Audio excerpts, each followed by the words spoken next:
हम बहुत बहुत आप लोग के धन्यवाद बा, स्वागत बा। हम बतावत तनी ई कि जौन हई नया कलाकार गावत लो आ उ गाना बड़ा अच्छा चलता एगो जिला पर। ओमा खेसारी लाल यादव के कुदला के का जरूरत रहल।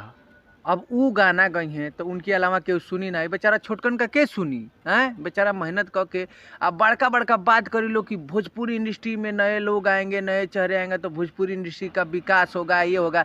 ये 4-5 जना बालो न खुद नहीं खेलो चाहत ना कि भोजपुरी इंडस्ट्री का विकास होखे। आ ई भोजपुरी इंडस्ट्री अरे भाई मान लीजिए चलत तो सब सुनबे करी, ऐसा थोड़े बाकी एकदम खत्मे हो जाई है। लेकिन ई थोड़े बाकी तू बड़ा भोजपुरी इंडस्ट्री का विकास कर लेता है।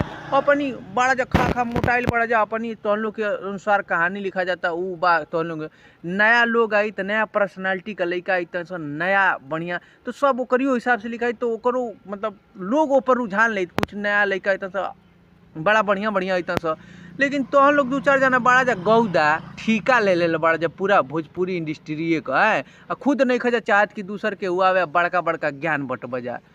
अब बुरा लागल हो तो एकरी खातिर माफ़ी चाहतनी, माफ़ी का चाहतनी। गलत काम आप लोग कर रहे हैं तो गलती सुनेंगे, बात है साहब।